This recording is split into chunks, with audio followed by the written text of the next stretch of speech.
আমরা এমনও দেখেছি যে প্রচুর মাদ্রাসার ছাত্র যাতে এই আন্দোলনকে ভিন্ন কোনো ট্যাগ না দেওয়া যায় সেজন্য তারা কিন্তু প্রথম দিক থেকেই তাদের পোশাক পরিবর্তন করে আন্দোলনে নেমেছিল। টি শার্ট এবং ট্রাউজার পরে কিন্তু তারা আন্দোলনে নেমেছে, এগুলো আমাদের চোখের দেখা। যেই ব্যানারে এই আন্দোলনটা হয়েছে বৈষম্য বিরোধী ছাত্র আন্দোলন, এই বৈষম্যের বিরুদ্ধে লড়াইটা তো কওমি মাদ্রাসার ছাত্রদের দীর্ঘদিনের। আসসালামু আলাইকুম ওয়া রাহমাতুল্লাহ। আওয়ার ইসলাম 24.com-এর সকল দর্শকদের জানাচ্ছি আন্তরিক মোবারকবাদ। আজকের সমকালীন আলাপে আমি রয়েছি কাজী ইনজামামুল হক এবং আমাদের অতিথি হিসেবে রয়েছেন জাতীয় নাগরিক পার্টি অর্থাৎ এনসিপির যুগ্ম আহ্বায়ক মাওলানা আশরাফ মাহাদি।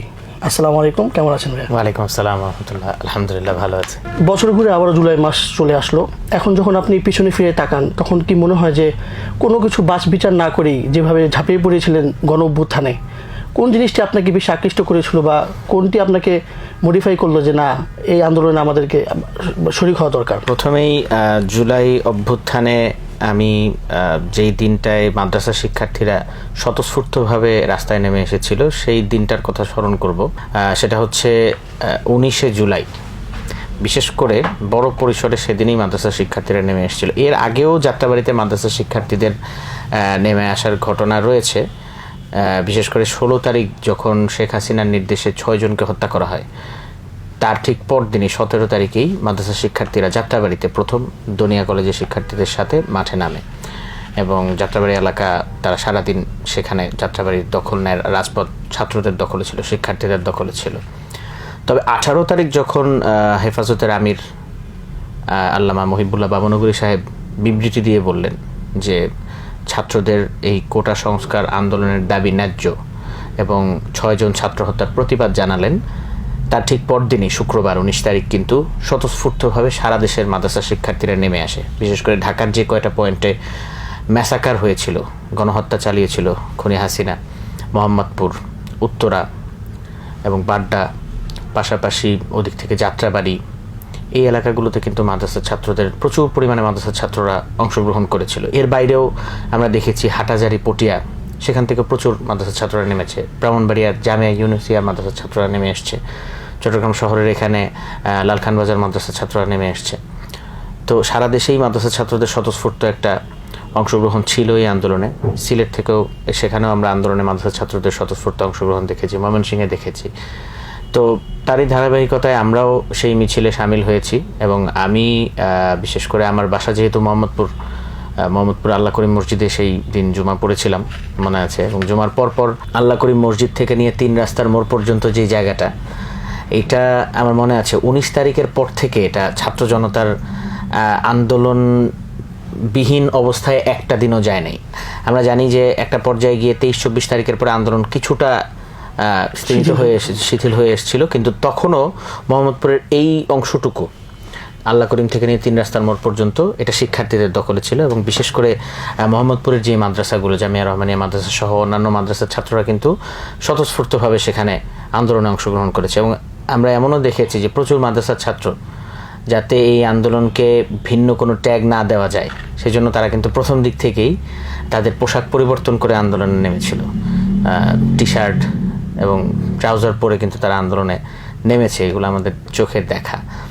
পাশাপাশি আমি মাদ্রাসা শিক্ষার্থীদের এই আন্দোলনে উদ্বুদ্ধ হওয়ার যে বিষয়টা আপনি বললেন, সেই জায়গাটায় যদি বলি, যেই ব্যানারে এই আন্দোলনটা হয়েছে বৈষম্য বিরোধী ছাত্র আন্দোলন, এই বৈষম্যের বিরুদ্ধে লড়াইটা তো কওমি মাদ্রাসার ছাত্রদের দীর্ঘদিনের।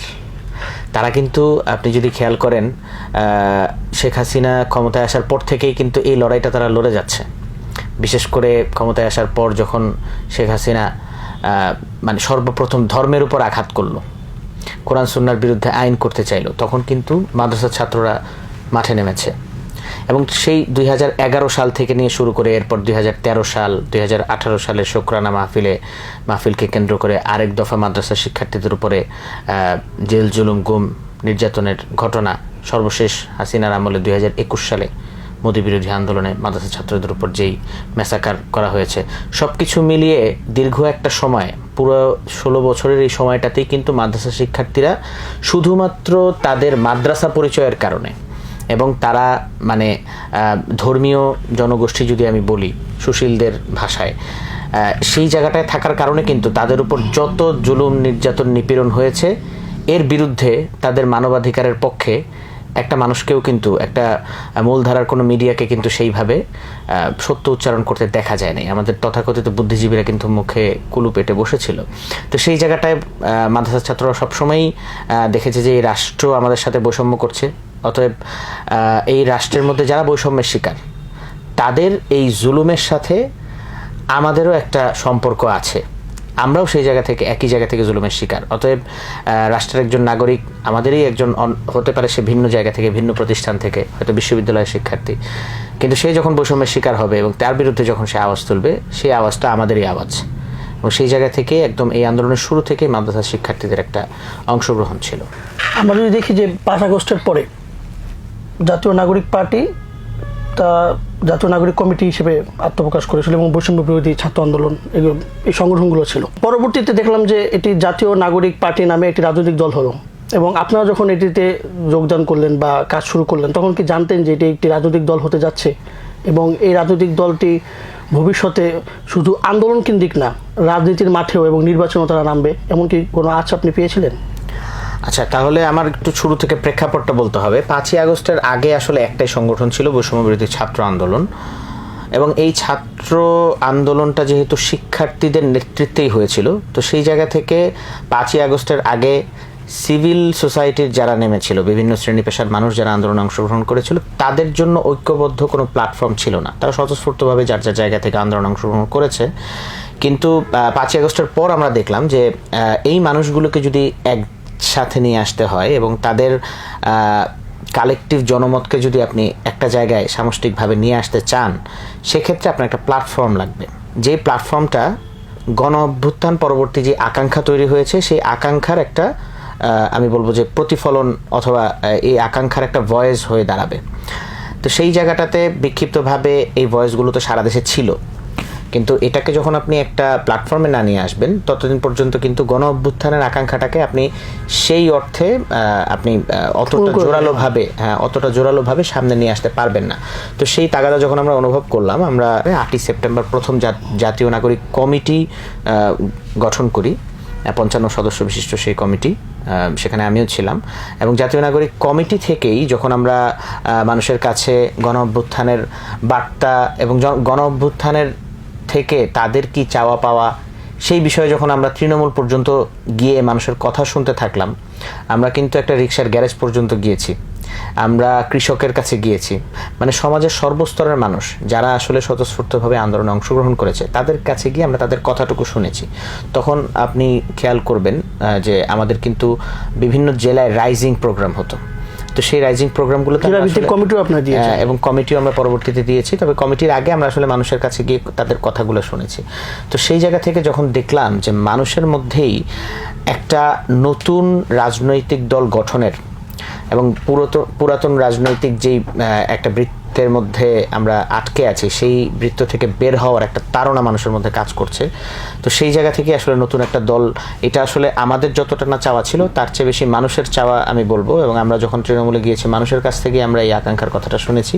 তো সেই আকাঙ্ক্ষার ভিত্তিতেই গণ অভ্যুত্থানের নেতৃত্ব দানকারী একটি দল, এটা মানুষের এই চাওয়ার ভিত্তিতেই আসলে পরবর্তীতে আমরা 28শে ফেব্রুয়ারি আমরা জাতীয় নাগরিক পার্টি এনসিপি গঠন করি। এবং আপনি যেটা বললেন যে আগে থেকে আমাদের ধারণা ছিল কিনা, আমাদের সিদ্ধান্তটা কি জন্য করলাম, আপনাদেরই জাতীয় নাগরিক কমিটির একজন সদস্য হুজাইফা আহমদ, ওনার সাথে আমার একটি ইন্টারভিউতে কথা হয়েছিল। তিনি সেখানে বলেছেন যে জাতীয় নাগরিক কমিটি কখনো সামনে নির্বাচন করবে না বা এমন কোনো দল হবে না, সেটা এই বছরের শুরুতেই জানুয়ারি মাসে। কিন্তু এরপরে আমরা দেখলাম তারা একটি রাজনৈতিক দল হিসেবে আত্মপ্রকাশ করলো।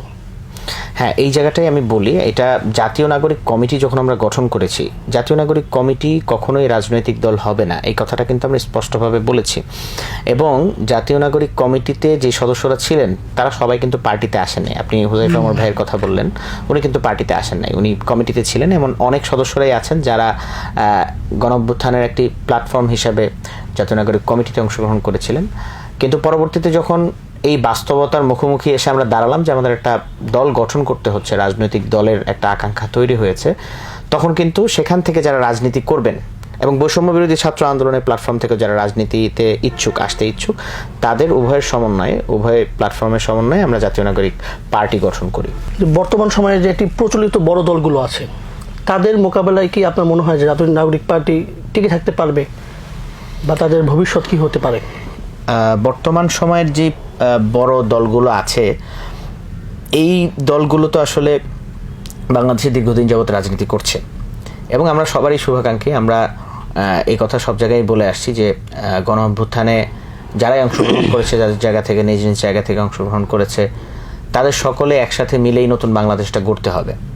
তবে আমাদের বেশ কিছু সীমাবদ্ধতাও আছে, যে সীমাবদ্ধতার কারণেই আসলে আমরা গত 16 বছর এতগুলো রাজনৈতিক দল থাকার পরেও আমাদের যে পুরাতন রাজনৈতিক বন্দোবস্ত ছিল, এর মাধ্যমে কিন্তু আমরা বাংলাদেশটাকে একটা সঠিক জায়গায় নিয়ে আসতে পারি না। এটা আমি যদি ব্যাখ্যা করে বলি, দেখেন বাংলাদেশে কিন্তু কখনোই আমরা এই সমাধানটা দিতে পারি নাই যে একটা শান্তিপূর্ণ ক্ষমতা হস্তান্তর প্রক্রিয়া কিভাবে হবে। আমরা যখন পিসফুল পাওয়ার ট্রানজিশনের কথা বলি, তখন এখানে আপনি গত 16 বছর শেখ হাসিনা এক্সিট কিভাবে নিবে, এটার কিন্তু কোনো প্রক্রিয়া ছিল না। তাদের মন্ত্রীদেরকে আমরা বলতে শুনেছি যে তারা ক্ষমতা চাললে মানে লাশের মিছিল বয়ে যাবে, লাশের মিছিল শুরু হবে। তো এই ধরনের আতঙ্ক আশঙ্কা কিন্তু প্রত্যেকটা রাজনৈতিক দল যখন ক্ষমতায় থাকে তারা কিন্তু এই ধরনের একটা সময় পার করে যে আমরা ক্ষমতা ছাড়লেই হয়তো আমাদের উপর দিয়ে এই ধরনের একটা বিষয় যাবে। এ কারণে কেউ ক্ষমতা ছাড়তে চায় না। তো অতএব ক্ষমতা হস্তান্তর প্রক্রিয়াটা কি হবে, এটা কিন্তু আপনার সুনির্দিষ্ট একটা রূপরেখা লাগবে। পুরাতন রাজনৈতিক বন্দোবস্ত আমাদেরকে সেটা দিতে পারে নাই। দ্বিতীয়ত আমরা দেখব যে রাষ্ট্রের বিভিন্ন যে অর্গানগুলো আছে, রাষ্ট্রের নির্বাহী বিভাগ থাকে, একটা রাষ্ট্রের মধ্যে বিচার বিভাগ থাকে, এই প্রত্যেকটা বিভাগের যে আলাদা আলাদা ফাংশন, এটা কিন্তু সঠিকভাবে মানে আমি বলবো যে স্বাধীনতার পর থেকেই বাংলাদেশে এই জিনিসগুলো স্পেসিফাই করা ছিল না, সুনির্দিষ্টভাবে বলা ছিল না যে কার দায়িত্ব কতটুকু এবং কার ক্ষমতা চর্চার জায়গা আসলে কতটুকু। এ কারণে যখন তত্ত্বাবধায়ক সরকার ব্যবস্থা নিয়ে কথা ওঠে, তখন দেখা গেছে যে বিচারপতির বেলায় যেই নিয়ম চলে আসছে, সেই নিয়মের মধ্যে কিন্তু ব্যত্যয় ঘটে। যার যার স্বার্থকে সামনে রেখে সবাই নিয়ম প্রণয়ন করে নিয়ে ক্ষমতাকে দীর্ঘায়িত করতে চায়। তো সেই জায়গা থেকে আমরা বলছি যে রাষ্ট্রের কিছু মৌলিক সংস্কারের মাধ্যমে আমরা একটা নতুন রাজনীতির দিকে যেতে চাই। আমরা এই পুরাতন সিস্টেমটাকে ভাঙতে চাই এবং এই পুরাতন সিস্টেমটাকে যদি আমরা ভাঙতে চাই তাহলে অবশ্যই আমাদের নতুন একটা রাজনীতির রূপরেখা তৈরি করতে হবে।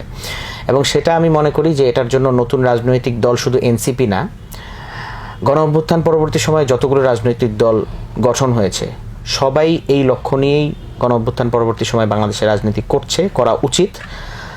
পাশাপাশি পুরাতন যে দলগুলো আছে এবং বাংলাদেশে অনেক বৃহত্তর দল আছে, রাজনৈতিক দল আছে, তারাও যদি নতুন বাংলাদেশে রাজনীতি করতে চায় গণ অভ্যুত্থান পরবর্তী সময়ে, তাদেরও উচিত এই পুরাতন সিস্টেমটাকে ভেঙে বাংলাদেশে এমন একটা সিস্টেম নিয়ে আসা, যেই সিস্টেমের মধ্যে আসলে দেশটা হবে জনগণের, দেশটা হবে বাংলাদেশপন্থী এবং দেশটা হবে মানে দেশের মানুষ দেশের জন্য কিছু করতে পারবে।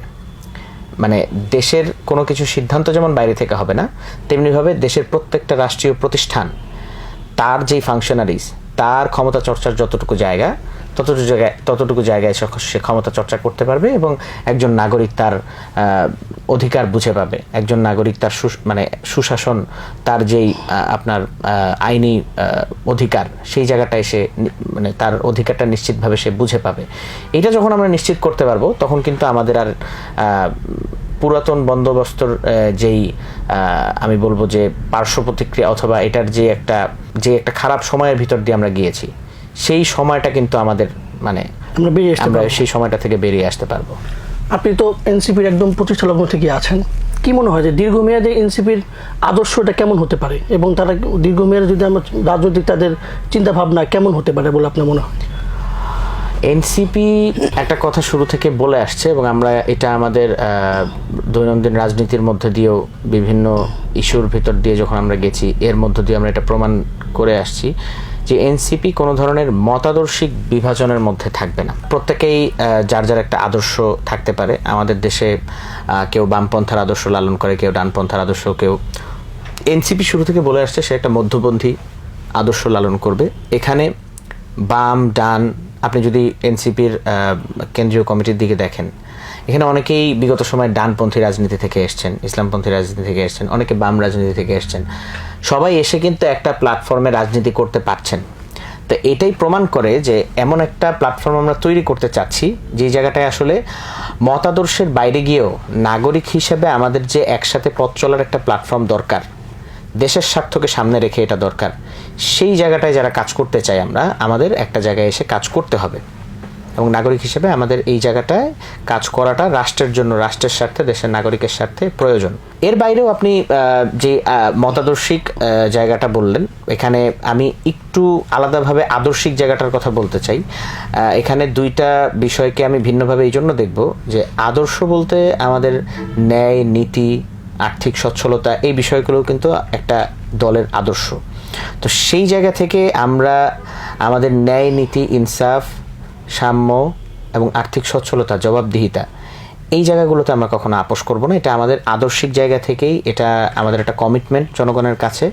এবং দল গঠনের পর থেকে আমরা বিভিন্নভাবে এটা প্রমাণ দিয়ে এসেছি যে আমাদের যেই ফিনান্সিয়াল পলিসি নির্ধারণ করা হয়েছে এবং আমরা ক্রাউড ফান্ডিংয়ের মাধ্যমে, জনগণের কাছ থেকে ফান্ড নেওয়ার মাধ্যমে আমাদের দলীয় অর্থনৈতিক কার্যক্রম পরিচালনা করছি। তো সেই জায়গাটায় আমরা জবাবদিহিতার জায়গাটা আরও স্পষ্ট জায়গায় নিয়ে আসতে চাচ্ছি। আমাদের দলের গঠনতন্ত্রে আপনি দেখেছেন যে একজন 3 বছরের বেশি দায়িত্বে থাকতে পারবেন না, 2 বারের বেশি দায়িত্বে থাকতে পারবেন না আহ্বায়ক, সদস্য সচিবের মধ্যে কেউ। তো কাউন্সিল যখন হবে তখন সারা দেশে আমাদের যে কাউন্সিলররা থাকবেন তারা ভোট দিয়ে নির্বাচিত করবেন তাদের আহ্বায়ক, সদস্য সচিবকে। তো এই জায়গাগুলোতে আমরা আসলে খুব একটা স্বচ্ছ, জবাবদিহিতামূলক, পাশাপাশি আমি বলবো যে আর্থিক স্বচ্ছতার বিষয়টাকে আমরা খুব জোর দিচ্ছি। এবং আমি মনে করি যে এই জায়গাটায় যদি আমরা আমাদের কমিটমেন্ট রক্ষা করতে পারি, তাহলে আমরা আমাদের যে আদর্শের কথা আমরা বলছি সেই আদর্শের উপর আমরা টিকে থাকতে পারবো। আপনি তো কওমি মাদ্রাসা পড়ে একজন ছাত্র এবং সেই ব্যাকগ্রাউন্ড থেকে আসছেন এবং ইসলামী রাজনীতিবিদ। আপনার জন্য এনসিপিতে কাজ করাটা কতটুকু সহজ ছিল এবং সহজ আছে, এবং স্বাচ্ছন্দ্যবোধের জায়গা থেকে যদি বলেন তাহলে ব্যাপারটা কেমন? আর যদি আপনাকে দেখে থেকে অন্য কোনো কওমি মাদ্রাসার ছাত্র এনসিপিতে যোগ দিতে চায়, তার জন্য পথটা কত সহজ হবে?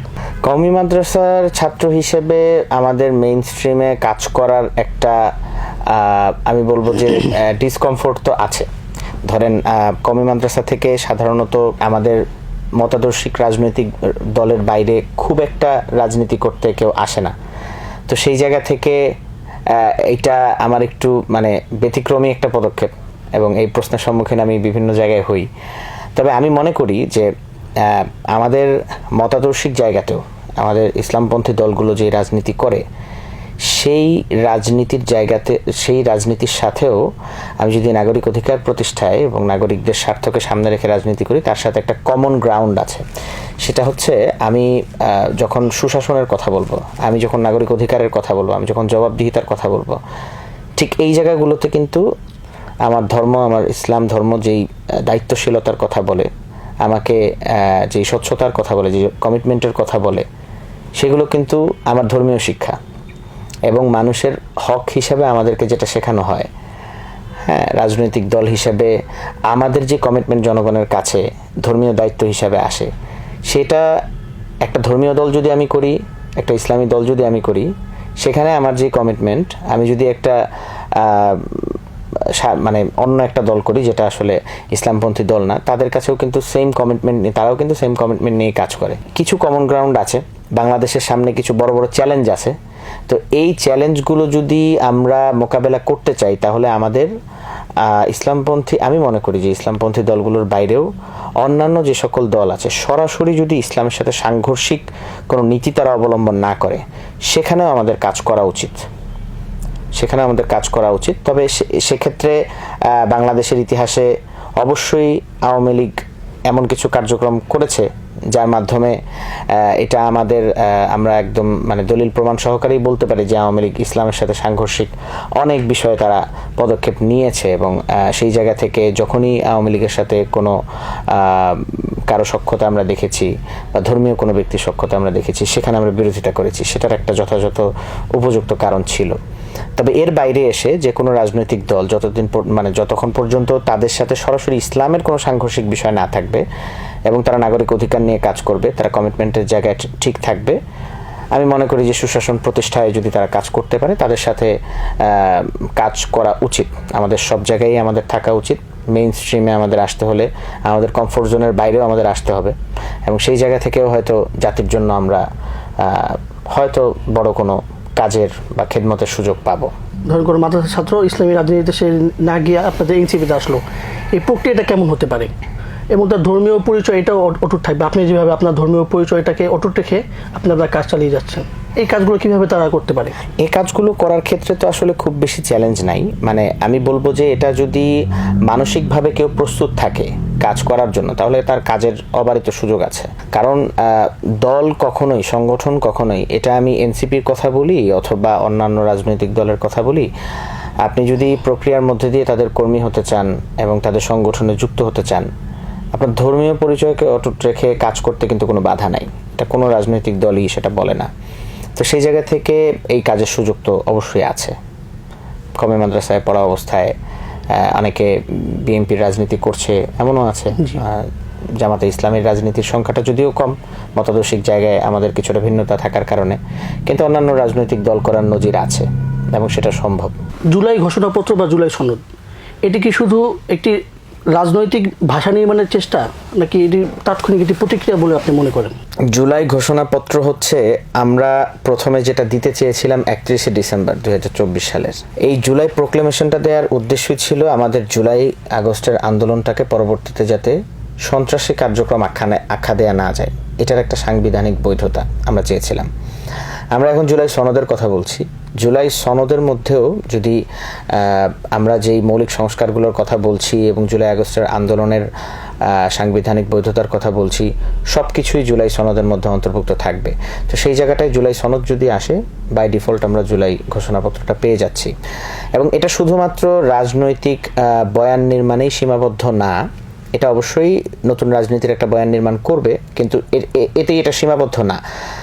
আপনি যদি দেখেন আমরা যে জায়গা থেকে আসলে জুলাই সনদটা চাচ্ছি, সেটা হচ্ছে বাংলাদেশের নতুন রাজনীতি যদি করতে হয় এবং রাজনীতির মধ্যে যদি, রাষ্ট্র পরিচালনার মধ্যে যদি আপনি মৌলিক সংস্কারগুলো করতে চান, তাহলে আপনাকে কিছু কমিটমেন্টে যাইতে হবে। এটা শুধু আপনার দলীয় জায়গা থেকে না, এটা জাতীয় স্বার্থের জায়গা থেকে।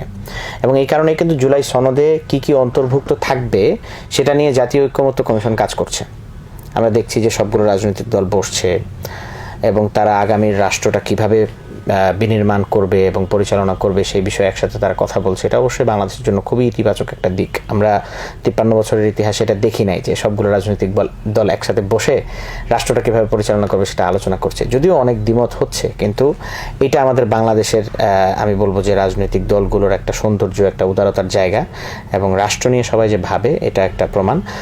তবে এই ভাবনার জায়গা থেকে, এই পর্যালোচনার জায়গা থেকে, এই আলোচনার জায়গা থেকে, দ্বিমতের মধ্য দিয়েও আমাদের এমন একটা জায়গায় পৌঁছতে হবে যেই জায়গাটাতে আমরা জাতীয় স্বার্থে কোনো আপোষ করব না।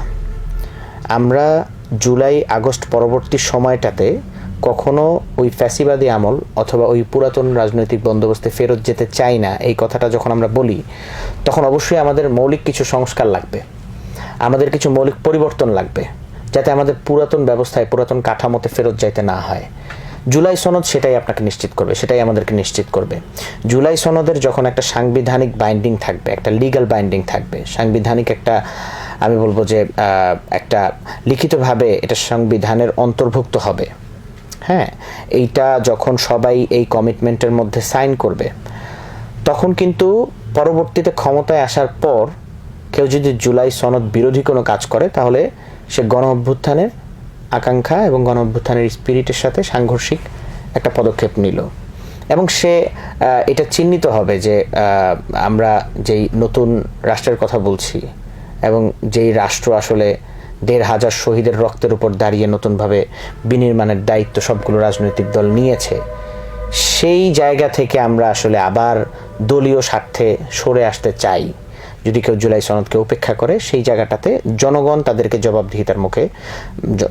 জবাবদিহিতায় নিয়ে আসতে পারবে, এবং আমরা সেটাই চাই। জুলাই সনদটাকে আমরা এই কনক্রিট একটা জায়গায় নিয়ে আসতে চাই, একটা লিগ্যাল বাইন্ডিংসের মধ্যে, সাংবিধানিক একটা অন্তর্ভুক্তির মধ্যে নিয়ে আসতে চাই।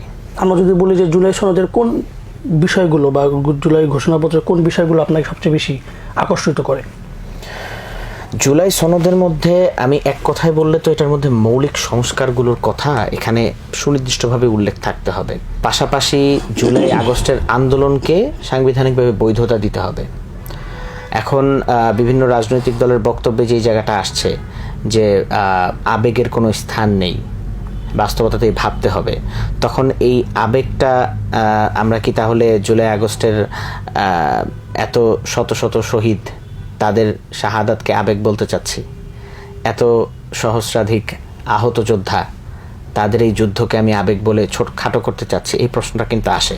তো সেই জায়গা থেকে আমাদের অবশ্যই নিশ্চিত করতে হবে যে আমি যে কথাটা মাত্রই বললাম যে জুলাই আগস্ট পরবর্তী সময়টা কখনোই জুলাই আগস্টের পূর্ববর্তী সময় ফেরত যাবে না। এইটুকুই, এইটার প্রতিফলনটাই আমরা আসলে জুলাই সনদের মধ্যে দেখতে চাই। যেহেতু নির্বাচন একদম ডাকের ডগায়, ফেব্রুয়ারি মাসেই হয়তো বা নির্বাচন হতে পারে, এই সময়ে সে পিয়ার নিয়ে একটি আলোচনা শুরু হয়েছে, পক্ষে বিপক্ষে অনেকেই কথা বলছেন যে সম্প্রতি যখন 28 জুন ইসলামী আন্দোলন বাংলাদেশ সোহরাওয়ার্দী উদ্যানে একটি বড় সম্মেলন করলেন, সেখানে কিন্তু আপনাদের নেতারাও ছিল এনসিপির। তো আপনারা কি পিয়ারের পক্ষে নাকি বিপক্ষে? আপনাদের অবস্থাটা কি?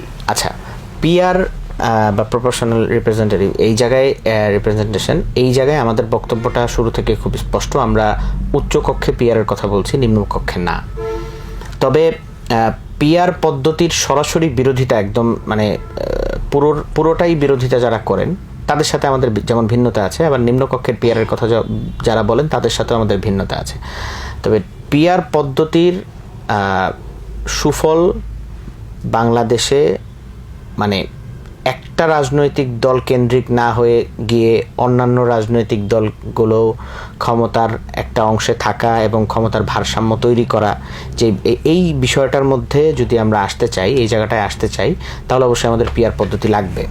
এবং আমরা আলোচনার মাধ্যমেই আসলে এটা ঠিক করব যে নিম্নকক্ষে পিয়ার থাকবে নাকি উচ্চকক্ষে পিয়ার থাকবে। আমার বক্তব্য বা আমার দলীয় বক্তব্যে যেটা সংস্কার, সেই সংস্কারটা আমি সবার উপর চাপিয়ে দিতে চাইবো, ব্যাপারটা এরকম হওয়ার কোনো সুযোগই নাই।